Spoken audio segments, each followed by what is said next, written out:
BS4 news కి స్వాగతం. ముందుగా ముఖ్యాంశాలు. 21వ శతాబ్దం నిజంగా భారతదేశం యొక్క శతాబ్ది. హెచ్టీ సమ్మిట్లో ప్రధానమంత్రి.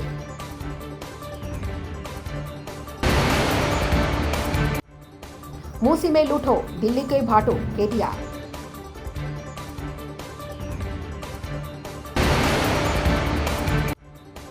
టీడీటీ మాజీ చైర్మన్ వైఎస్ఆర్సీపీ రాష్ట్ర అధికార ప్రతినిధి Bhumana Karunakar Reddy press meet.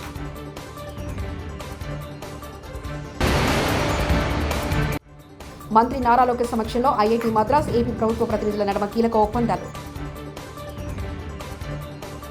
Hindustan times leadership summit 2024 ప్రధాని మోదీ ప్రసంగిస్తూ అన్ని రంగాల్లో ఉత్తమ లేదా ఏమీ అనే ఆలోచన స్వీకరించడం ద్వారా భారతదేశాన్ని ప్రపంచ నాయకుడిగా మార్చాలని ఊహించారు. भारत की सफलता ने हमें और बड़ा सपना देखने और उसे पूरा करने की प्रेरणा दी है. आज एक उम्मीद है, एक सोच है कि ये सेंचुरी इंडिया की सेंचुरी होगी. लेकिन ऐसा करने के लिए और तेजी से काम करने के लिए हमें कई सारे प्रयास भी करने होंगे. हम उस दिशा में भी तेजी से काम कर रहे हैं. हमें हर सेक्टर में बेस करने के लिए आगे बढ़ना होगा. पूरे समाज की सोच बनानी होगी कि हमें बेस से कम कुछ भी स्वीकार नहीं करना है. हमने अपने प्रोसेस को ऐसा बनाना होगा कि भारत का स्टैंडर्ड वर्ल्ड क्लास कहा जाए. हमें ऐसे प्रोडक्ट्स बनाने होंगे कि भारत की चीजें दुनिया में वर्ल्ड क्लास कही जाए. हमारे कंस्ट्रक्शंस पर ऐसे काम हो कि भारत का इंफ्रास्ट्रक्चर वर्ल्ड क्लास कहा जाए. शिक्षा के क्षेत्र में हमारा काम ऐसा हो कि भारत की एजुकेशन को वर्ल्ड क्लास स्वीकृति मिले. एंटरटेनमेंट के क्षेत्र में ऐसे काम हो कि हमारी फिल्मों और थिएटरों को दुनिया में वर्ल्ड क्लास कहा जाए. और इस बात को, इस अप्रोच को लगातार जनमानस में बना रखने के लिए हिंदुस्तान टाइम्स की भी बहुत बड़ी भूमिका है. आपका 100 साल का अनुभव विकसित भारत की यात्रा में बहुत काम आएगा.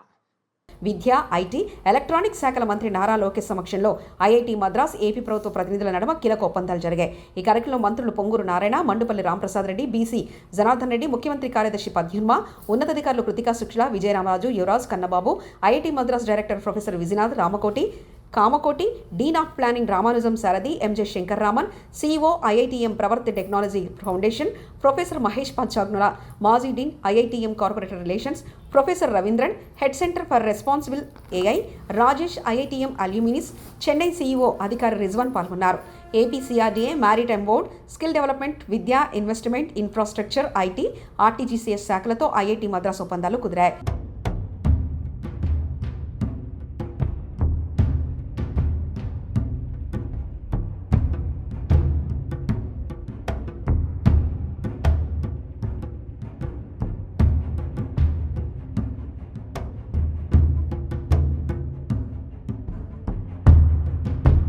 రేవంత్ రెడ్డి సీఎం కుర్చీ ఉండాలంటే ఢిల్లీకి మూటలు పంపాలి. మూసీలో డబ్బులు లూటీ చేసి బ్యాగులు ఢిల్లీకి పంపుతున్నారు. కేటీఆర్ రేవంత్ రెడ్డి గాడ్సే శిష్యుడు. గాడ్సే శిష్యుడు గాంధీ విగ్రహం పెడతాడట. గాంధీ మనవడేమో విగ్రహం వద్దు, ఆ డబ్బుతో పేదలకు మంచి చేయండి అంటే ఈ గాడ్సే శిష్యుడేమో విగ్రహం పెడతాడట. కేటీఆర్ ప్రతిపక్షంలో ఉన్నప్పుడు ప్రజల తరఫున కొట్లాడి ప్రజల గుండెల్లో శాశ్వతంగా నిలిచిపోయే అవకాశం ఉంటుంది. ఇవాళ ఆ అవకాశం మా తమ్ముడు కార్తిరెడ్డికి వచ్చిందని కేటీఆర్ వ్యాఖ్యానించారు. మాల్లో కూడా అదే మురికి నీరు కదా వచ్చేది, ఇంకా మళ్ళీ ఇంట్లోకి వెళ్ళి వచ్చిన దానికంటే 1000 రెట్లు ఎక్కువ వస్తుంది. కానీ అది బాగట, ఇది బాగా కాదంట. నేను అందుకే అడుగుతా ఉన్నా, ముఖ్యమంత్రి సమాధానం చెప్పు. బఫర్లో మల్లయ్య ఇల్లు ఉండకూడదు ఎట్లా, మాల్ ఉంటుంది ఎట్లా, సమాధానం చెప్పు. ఎవడి కోసం 1,50,000 కోట్లు పెడతానంటున్నావు, దేనికోసం పెడతానంటున్నావు మాకు అర్థమవుతున్నది. మూసీ మే లూటో, ఢిల్లీ మే బాటో.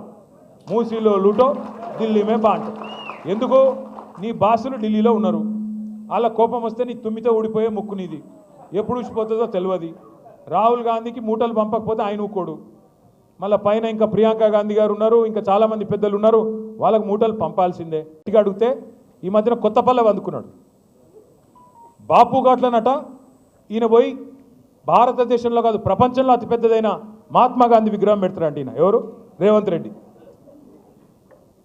రేవంత్ రెడ్డి గారు మహాత్మా గాంధీ విగ్రహం పెడతాను అనగానే మహాత్మా గాంధీ గారి మన్మడు తుషార్ గాంధీ గారు స్పందించారు. మహాత్మా గాంధీకి ఇవన్నీ ఇష్టం ఉండవురా ఆయన చాలా మంచోడు, ఆయన ఎన్నడూ ఆయన విగ్రహాలు ప్రపంచంలో పెద్ద విగ్రహాలు 1000 కోట్ల విగ్రహాలు పెట్టాలని నేను కోరుకోలేదు, వాటిని పేదవాళ్ళ కోసం వాడు స్వామి, నువ్వు పెట్టుకోని ఆయన చెప్పినాడు. కానీ మహాత్మా గాంధీ గారు తప్పకుండా ఎక్కడున్నారో కానీ ఆయన ఆక్రోషిస్తూ ఉండింటాడు. ఎందుకంటే రేవంత్ రెడ్డి గారు గాడ్సే శిష్యుడు, ఆయన నాథురామ్ గాడ్సే ఆర్ఎస్ఎస్ వాడు, ఆర్ఎస్ఎస్ గాడ్సే గారి శిష్యుడు ఈ వ్యక్తిని పేరేమి రేవంత్ రెడ్డి. ఇవాళ ఎట్లున్నదంటే గాంధీ విగ్రహాన్ని గాడ్సే పెడుతూ మహారాష్ట్రలో ఎన్నికల ప్రచారంలో భాగంగా వెళ్తున్న రేవంత్ రెడ్డి వాహనాన్ని ఆపి బ్యాగులు తనిఖీ చేసిన పోలీసులు.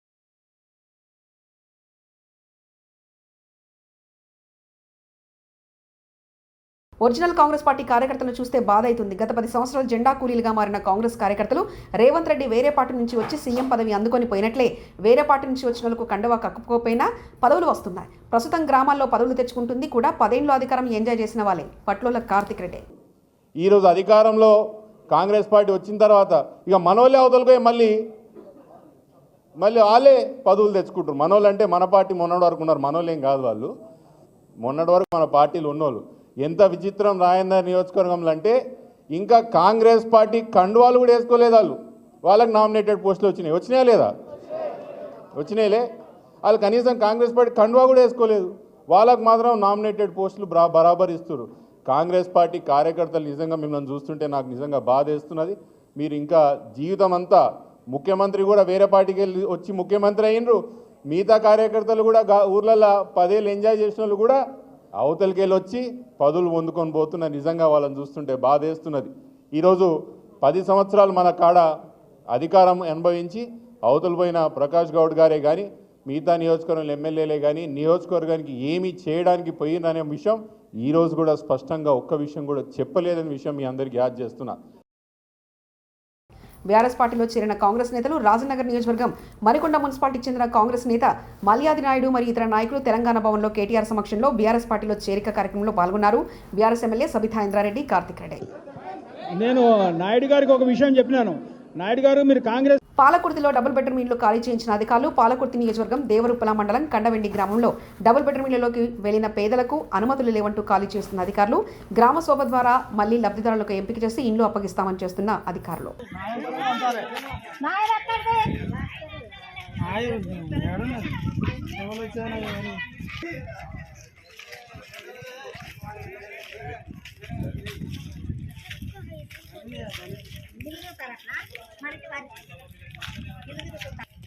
వచ్చిర్రు సార్లు. నమస్తే అమ్మా. వస్తుంది మీరు ఫోటో దించుతురుగా సార్ మాతో ఎత్తుంటే ఎత్తుకోపోతా.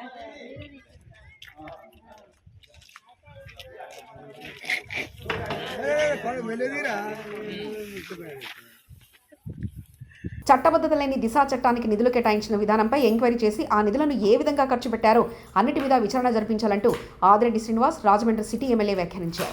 దానికి నిధులు కేటాయించి దానికి మళ్ళా రాజమహేంద్రవరంలోనే పోలీస్ స్టేషన్ ఓపెన్ చేయడం, దాంట్లో ఫస్ట్ కేసు మళ్ళీ ఆ నగరానికి శాసనసభ్యురాలు అసెంబ్లీ సాక్షిగా వేధింపులు గురైన వ్యక్తే ఫస్ట్ కేసు రిజిస్టర్ చేశారు. దాని మీద కూడా ఏ విధమైన చర్యలు లేవు. అంటే దౌర్భాగ్యం ఏంటంటే అధ్యక్ష, దానికి ఆ దిశ చట్టానికి టార్గెట్స్ అధ్యక్ష. లా అండ్ ఆర్డర్ వారు, ట్రాఫిక్ వారు ట్రాఫిక్ సిగ్నల్స్ ఆపడం, ఆడవాళ్ళతో డౌన్లోడ్ చేయిస్తే ఒక లెక్క అధ్యక్ష, కానీ మగవాళ్ళు కూడా ఆపించి దానికి టార్గెట్స్ డౌన్లోడ్ చేయించడం అంటే అధికార యంత్రాంగాన్ని ఏ విధంగా వారు ఉపయోగించుకున్నారన్న దానికి ఇది ఒక నిదర్శనం అధ్యక్ష. మిమ్మల్ని కోరేది ఒకటి అసెంబ్లీ సాక్షిగా ఒక మహిళా ప్రజాప్రతినిధి పైన ఇలాంటి దుష్ప్రచారం చేసిన ఆ వైఎస్ఆర్సీపీ సోషల్ మీడియా ఆ అల్లరి మొక్కల్ని కఠినంగా శిక్షించడం ఒకటైతే, ఈ దిశ చట్టం ఏదైతే ఉందో చట్టబద్ధత లేని చట్టానికి నిధులు కేటాయించిన విధానం, దానిపైన ఎంక్వైరీ వేసి దానికి ఏ విధంగా ఖర్చు పెట్టారు నిధులు ఏవైనది అనే అన్నింటి మీద కూడా ఎంక్వైరీ అయ్యాలని మిమ్మల్ని కోరుతా ఉన్నా అధ్యక్ష. ధన్యవాదాలు.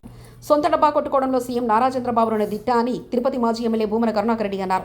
ఒకవైపు ప్రయోజనాలను మోసం చేస్తూనే వైఎస్ఆర్సీపీకి సానుభూతి పరులైన వారు ఉండకూడదని కూటమి ప్రభుత్వం కుట్ర చేస్తుందని ఆరోపించారు భూమన కరుణాకర్ రెడ్డి. విజయమ్మ గారి మీద, షర్మిలమ్మ గారి మీద వర్రా రవీందర్ రెడ్డి అనేటువంటి పేరుతో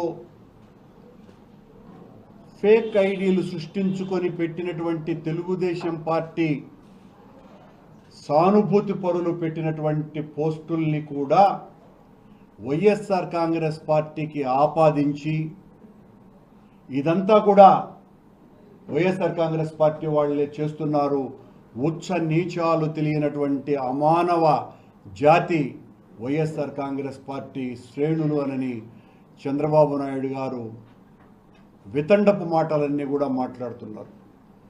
బడ్జెట్ సమావేశాలలో ఆయన తానంత గొప్పవాడే లేడన్నట్టుగా, తనంత గొప్ప సంస్కారవంతుడు, తనంత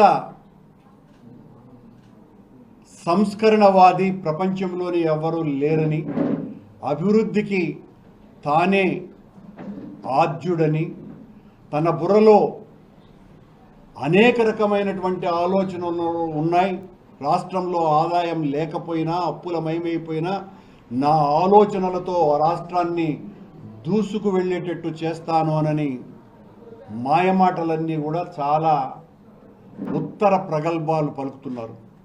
చంద్రబాబు నాయుడు గారి చేతిలో ప్రసార మాధ్యమాలు, ప్రచార సాధనాలు అన్నింటినీ గుప్పిట్లో ఉంచుకోవటం మూలంగా చంద్రబాబు నాయుడు గారు ఏమి చెబితే అదే తందానా అంటూ ఈ రాష్ట్రంలో సాగుతున్నది. ఎలక్షన్లకు ముందు చంద్రబాబు నాయుడు గారు ఈ రాష్ట్ర అప్పు 14 లక్షల కోట్ల రూపాయలని బాకా ఊదినారు. ఈ రాష్ట్రం శ్రీలంక అయిపోతుంది అని ప్రచారం చేసినారు. ఆయన ప్రచారం మొదలు పెట్టంగానే మరుసటి రోజు ఈనాడు పత్రికల్లో పతాక శీర్షికలతో ఈనాడు ఆంధ్ర రాష్ట్రం శ్రీలంకగా మారబోతోంది అని ప్రచారం. ఆ వెనువెంటనే భువనేశ్వరి గారు ఒక ప్రకటన, రాష్ట్రం అప్పులమయమైపోయిందని. ఆవిడేమో 12 లక్షల కోట్ల రూపాయలకు పైగా జగన్ ప్రభుత్వం అప్పులు చేసిందేనని కేంద్ర ప్రభుత్వానికి ఆవిడ ఫిర్యాదు కూడా చేశారు ఎన్నికలప్పుడు. ఉపాధి హామీ బిల్లులు చెల్లిస్తూ కార్మికులకు అండగా ఉంటున్న కూటమి ప్రభుత్వం వీరంకి గురుమూర్తి 14-19 మధ్యన మహాత్మా గాంధీ జాతీయ గ్రామీణ ఉపాధి హామీ పథకంలో పనులు చేసిన వారికి రావాల్సినటువంటి పెండింగ్ బకాయిలు ఏవైతే ఉన్నాయో 21% కానీ 6% కానీ, అదేవిధంగా వైసీపీ ప్రభుత్వం వచ్చిన తర్వాత మరి ఏదైతే అడ్డగోలు జీవో 350 ఇచ్చి 7,782 పనులకు మరి విజిలెన్స్ చేసినటువంటి దానికి సంబంధించి జీవో నెంబర్ 646 దీని ద్వారా నిన్న రాష్ట్ర ప్రభుత్వం 331 కోట్లు కేటాయించడం జరిగింది. ఈ సందర్భంగా గౌరవ రాష్ట్ర ముఖ్యమంత్రి వర్యులు శ్రీ నారా చంద్రబాబు నాయుడు గారికి, అదేవిధంగా పంచాయతీరాజ్ శాఖ మాత్యులు శ్రీ డిప్యూటీ సీఎం గారైనటువంటి కొణిదెల పవన్ కళ్యాణ్ గారికి, మా యువ నాయకులు విద్యాశాఖ మంత్రివర్యులు నారా లోకేష్ గారికి, అదేవిధంగా అధికారులకు కూడా హృదయపూర్వకమైనటువంటి ధన్యవాదాలని ఈ రోజున మరి ఏదైతే నరేగా ఫిర్యాదుల విభాగం తరపున ఈ రాష్ట్రంలో పనులు చేసినటువంటి వారి తరపున హృదయపూర్వకమైనటువంటి ధన్యవాదాలు తెలియజేస్తా ఉన్నాం. 21వ శతాబ్దం నిజంగా భారతదేశం యొక్క శతాబ్ది. హెచ్డి సమ్మిట్లో ప్రధానమంత్రి.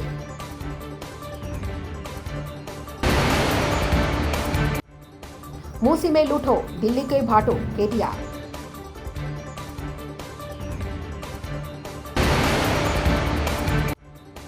టీడీటీ మాజీ చైర్మన్ వైఎస్ఆర్సీపీ రాష్ట్ర అధికార ప్రతినిధి భూమన కరుణాకర్ రెడ్డి ప్రెస్ మీట్.